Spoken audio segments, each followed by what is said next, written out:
Assalamualaikum warahmatullahi wabarakatuh. Petepang deui sareng simkuring palawargi Wisnu Wirandi dina acara ngadongeng. Dina wengi ieu simkuring bade ngadugikeun hiji carita dongeng anu judulna nyaeta Saijah jeung Adinda Kembang Melati di Lembur Badur.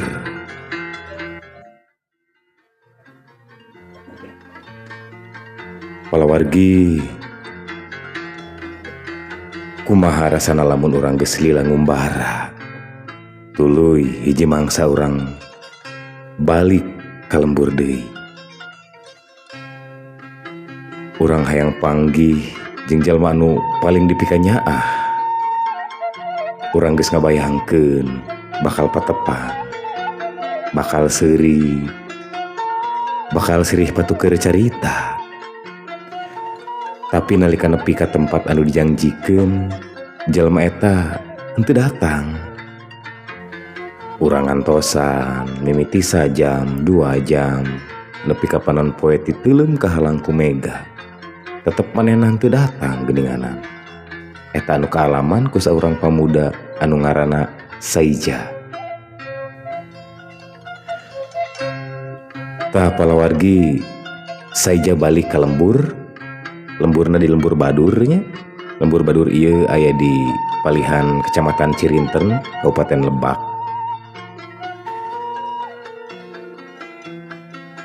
Balikna ka Lembur Badur ieu pikeun neangan jalma anu salila mangtaun-taun teu kungsi leungit dina hatena. Ngaranna nyaeta Adinda. Tapi geuninganan Saijah teu nyangka yen balikna ka Lembur Badur teh bakal jadi awal tina hiji kanyeri anu moal kungsi cager. Kumaha caritana? Hayu urang padarkeun palawarginya.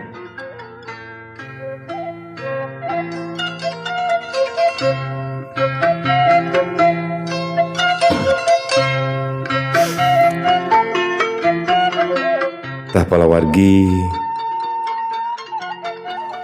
baheula pisan di hiji lembur anu ngaranna Badur di tanah Lebak. Pernahna aya di desa Badur, Kecamatan Cirinten, Kabupaten Lebak, Provinsi Banten. Aya budak lalaki ngaranna Saijah.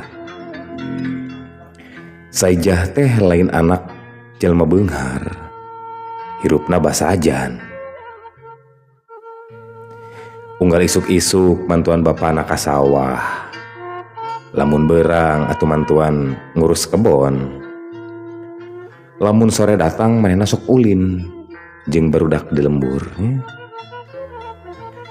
Tapi geuninganan aya hiji budak anu pangdeuketan jeung Saijah. Budakna budak awewe, ngaranna nyaeta Adinda. Adinda teh budak anu leus budi basana, serina amis, geulis rupana. Saijah jeung Adinda geus wauh ti leuletik. Mun Saijah ulin, Adinda sok aya. Mun Adinda manggihan kekembangan di kebon atau sok diajak Saijah gitu nya. Dua anana can ngarti naon ari cinta, can ngarti naon ari janji. Tapi nu maranehanana nyaho ngan ukur hiji, nyata maranehanana resep ulin bebarengan gitu. Palawargi, Saijah boga hiji kebo eta dipikeunnya pisan. Unggal isuk samemeh ka sawah, Saijah sok ngusap beuheung kebona. Hayu atuh urang gawe kebo kitu cenah cek si Saijah teh nya. Kebona ngaukur ngagerem we. Tuluy kebona leumpang nuturkeun. Saijah ngan ukur seuri. Pikeun Saijah eta kebo teh lain ngan ukur sato, tapi eta teh sobat. Eta sumber penghasilan. Eta teh harapan kulawargana tangtosna nya. Lamun kebona sehat, atuh sawah bisa digarap. Lamun sawah bisa digarap, atuh tangtos kulawargana tangtos bisa barang hakannya. Tapi palawargi dina hiji poe datang sabaraha jalma mau parentah ti jalma anu boga kakawasaan. Mana kebona? Bapana Saijah tuluy keluar. Eta aya di sawah. Kebo eta kudu diserahkeun. Atuh tangtos Saijah ruasnya. Diserahkeun. Ieu parentah. Saijah tuluy lompat palawargi nyamperkeun kana kebona. Ulah, ieu mah kebo kami. Ulah, ieu mah kebo kami. Manehna nyekel tali kebona meni pageuh pisan. Seorang lalaki nyentak. Ulah ngalawan. Saijah tuluy ceurik palawargi. Bapak, nah kebo urang dicokot, Bapak. Nah tuh kebo urang dicokot. Bapak nangan ukur bisa ngahulang palawargi. Tuluy ngomong lalaunan siga kieu. Ulah ngalawan atuh Jang. Nah tuh Pak.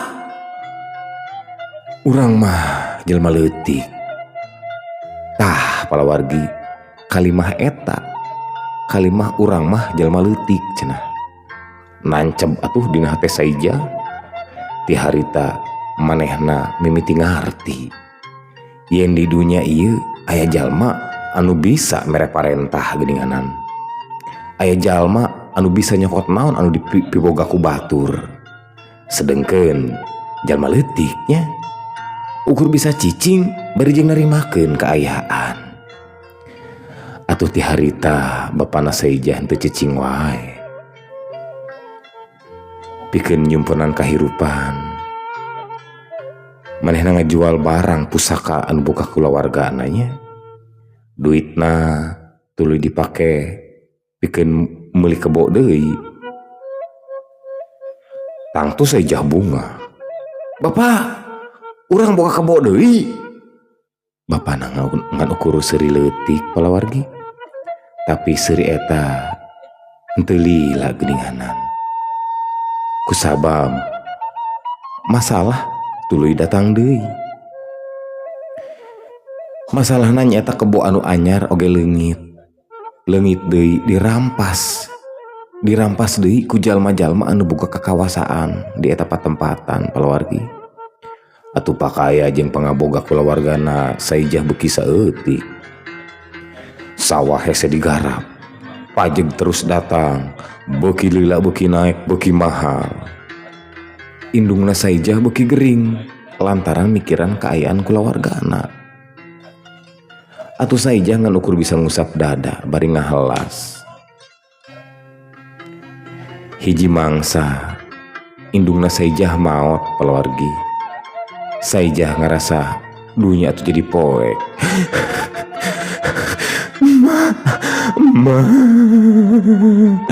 Ma udah ma. Saijah di dieu ma. Tapi indungna teu ngajawab palawargi. Teu obah. Teu nyarita deui. Saijah ngagabrug awak indungna bari ceurik ngabangunguk. Maulah ninggalkeun Saijah ma.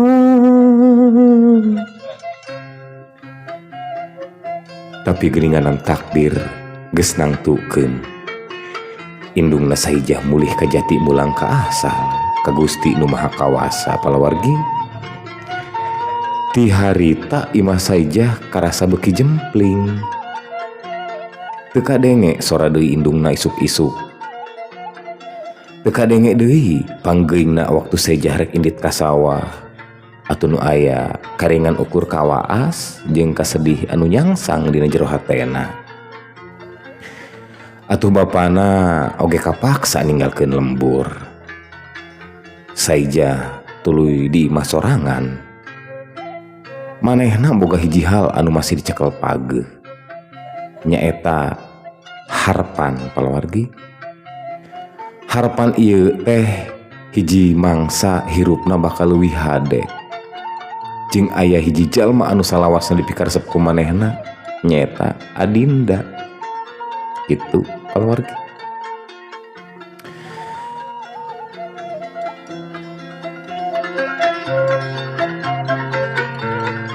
Dina hiji poe paluargi, Saijah jeung Adinda patepung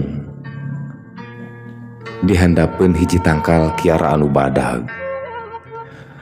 Adinda mawa kembang nyaeta kembang malati. Kembang malati ieu jadi hiji perlambang kaasih Dewi Kirana. Seungitna atuh ngahiliwir nepi ka tungtung batas desanya. Tungtung batas lembur. Seungit sumerbah ka mana-mana. Iya keur maneh Saijah. Dibikeun tah kembang malati teh ti Adinda ka Saijah. Bikeun kuring. Adinda ukur ungu. Saijah seuri. Tuluy rada jempling. Saijah tuluy nyarios kieu. Din, lamun urang geus gede, urang bakal patepong deui moalnya. Adinda henteu langsung ngajawab. Manehna ningali kembang malati dina leungeun Saijah. Tuluy seuri leutik. Mugi atuh Robil Ijati, Gusti Nu Maha Suci, Maha Welas Maha Asih, maparin urang teh sapatepang deui atuh nya Saijah. Sanajan urang jauh, Saijah bari nyekel kembang eta. Adinda ngajawab, angin Gusti Nu Maha Welas Maha Asih anu nangtoskeun nasib urang. Tuluy Adinda nyarios deui. Tapi kuring moal poho ka anjeun Saijah. Saijah ukur ungeuk. Kuring oge atuh Adinda. Palawargi duanana henteu pada nyaho yen waktu harita teh bakal jadi salah sahiji pamungkas maranehna patepung laung Pampok Jonghok gitu tahnya. Palawargi Saijah tuluy indit. Manehna hayang neangan pagawean, hayang ngumpulkeun duit, hayang boga kahirupan anu leuwih hade. Manehna indit ngumbar atuh ka sababaraha tempatnya. Tahun demi tahun kaliwat, Saijah ngumbara ngaliwatan jalan anu panjang, puntas tempat anu teu depe ka wano. Tapi eta unggal peuting, lamun Saijah keur sorangan, manehna sok inget ka lembur badur, inget ka bapakna, inget ka indungna, jeung paling penting eta inget ka Adinda. Kembang malati anu dipasrahkeun ku Adinda disimpen pageuh. Sanajan geus garing, Saijah henteu miceun eta kembang. Kusabab pikeun manehna eta lain ngan saukur kembang, eta teh janji. Palawargi sanggeus mangtaun-taun, tuluy Saijah mutuskeun balik. Hatena bungah kacida. Ayeuna urang rek balik ka lembur badur cek Saijah teh.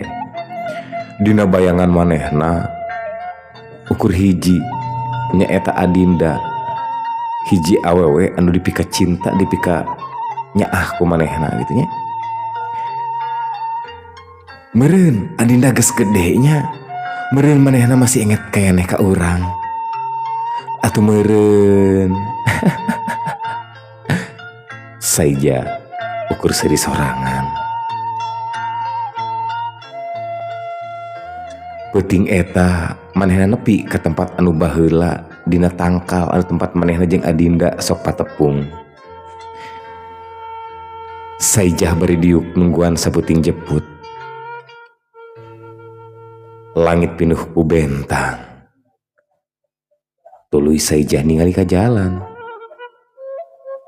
Can aya Adinda datang. Isukan Adinda pasti datang. Atuh datang ka isukna. Panon poe mimiti nembongan. Saijah masih keneh dieu ngadagoan Adinda. Tuluy saurang ajal mangaliwat, tapi geuninganan lain Adinda. Saurang deui ngaliwat, lain Adinda. Saijah terus ngadagoan nepi ka panon poe naek ka luhur, tapi geuninganan Adinda teu weleh datang. Saijah mimiti hariwang, manehna lumpat ka lembur bari ngagorowok. Adinda, Adinda, Adinda. Teu aya jawaban. Manehna neangan imah Adinda, tapi geuninganan imah eta geus tinggal tapak pondasi palawargi. Saijah atuh nangtung bari bingung. Di mana Adindanya? Di mana atuh Adinda? Tuluy aya hiji jalma kolot anu ningali Saijah. Raraina prihatin, pingerseun jeung ningali Saijah eta anu geus kukurilingan neangan Adinda. Anjeun Saijah. Saijah ukur ungeul. Muhun, leres. Abdi Saijah. Jalma eta ngahulang. Anjeun, telat mulang jang.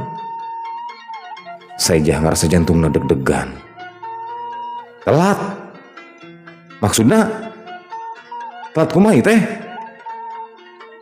Kunaon Adinda tuh? Kulawarga Adinda geus pindah ti lembur palawargi. Maranehna henteu kuat yang hadapan pajeg anu sakitu mahalna, anu unggal bulan unggal minggu ditagih. Henteu kuat yang harapan tekanan ti para inohong. Henteu kuat tinggal kehirupan anu beuki hese. Tapi atuh Saijah teu percaya. Kamana pindahna? Kamana Adinda pindahna? Warga di dinya nu aya nyakseni teu aya nu ngajawab pasti. Tapi tuluy Saijah mutuskeun manehna kudu neangan Adinda. Palawargi tuluy Saijah indit deui ti lembur badur ka Cilangkahan. Tidinya manehna terus ngalanglang. Manehna henteu neangan harta, henteu neangan kekawasaan, henteu neangan kahormatan. Manehna neangan hiji jalma anu dipika cinta, dipika nyaah, dipika rindu ku manehna nyaeta saha? Adinda. Saijah terus maju nepi ka tungtungna. Manehna meunang beja yen aya kulawarga aya anu dina hiji tempat anu jauh pisan. Nyaeta tempatna nu aya di Gunung Keneng. Saijah buru-buru indit. Hatena mimiti boga harapan deui. Meureun Adinda masih keneh hirupnya euy. Meureun atuh kuring bisa keneh patepung jeung manehna. Meureun bungah hate berijeng rada dagdigdug rarasaanna teu paruguh. Tapi nalika Saijah nepi, anu ditempo ku manehna lain lembur anu tentrem, tapi lembur anu geus ancur, imahna ruksak, loba nu kaduruk. Jalan pinuh ku jalma anu ceurik. Saijah tuluy lumpat. Adinda! Adinda! Eueuh jawaban. Terus manehna neangan ka dieu ka ditu. Tuluy manehna manggihan salah saurang kulawarga Adinda. Tapi geuninganan geus teu nyawaan palawargi. Saijah mundur sabaraha lengkah. Henteu. Ieu mah lain Adinda. Lain keluarga Adinda.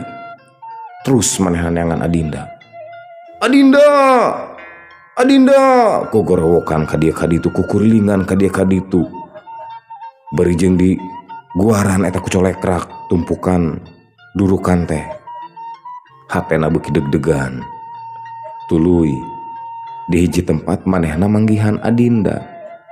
Saijah eureun palawargi.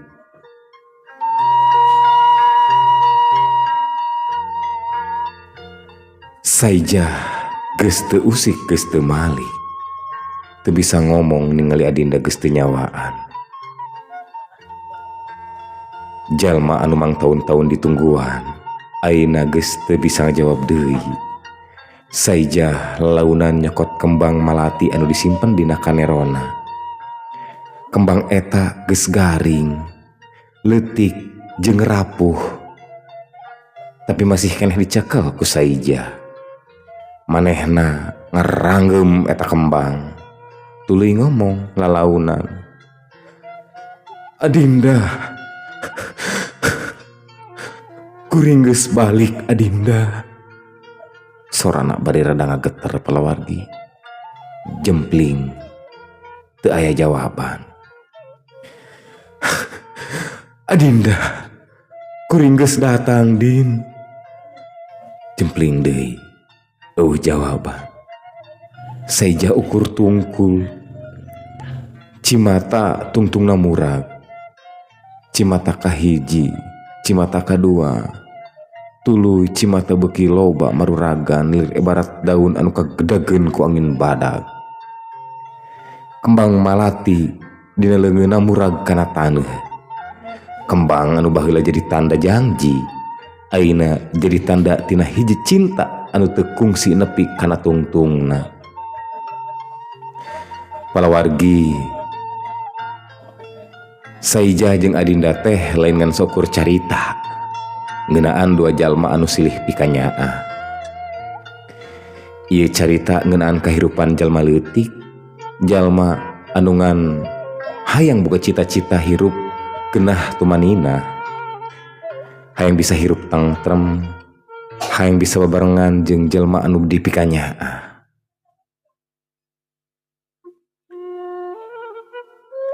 Tapi nalika kekawasaan teu dibarengan ku keadilan, anu jadi korban teh sok jalma-jalma anu henteu boga kekuatan palawargi.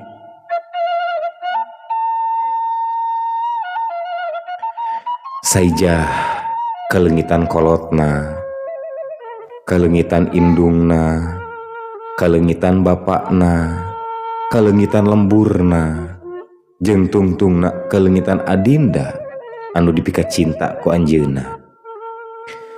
Sadayana dimimitian tina hiji hal anu teu sapira leutik.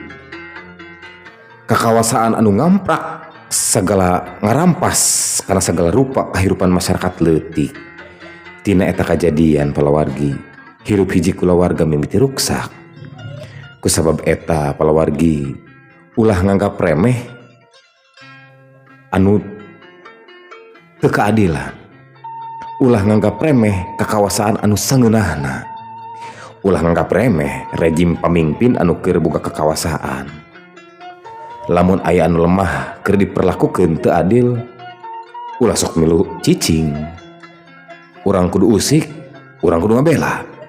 Sabab bisa jadi anu dianggap leutik ku urang pikeun jalma sejen teh mangrupa sakabeh kahirupanana. Jeung kawas kembang malati anu dicekel ku Saija, cinta bisa layu, tapi carita jeung pangajaran moal laas ku mangsa, moal laas ku zaman. Tah palawargi, carita Saija jeung Adinda ieu kembang malati di lembur badur anu kusim kuring dirangkum dina buku Max Havelaar. Jadi ieu ditulis ku Max Havelaar dina bukuna ditulis ku Edward Wasdechter atau napi ngaran penana Multatuli. Bukuna nyata Max Havelaar gitu nya. Kasim kuring ngan saukur ngamamanis caritana, tapi teu ngaleungitkeun esensi eusi caritana sakumaha anu ditulis dina buku Max Havelaar tadinya. Atuh pamugi saluyu sapogodo sareng versi aslina.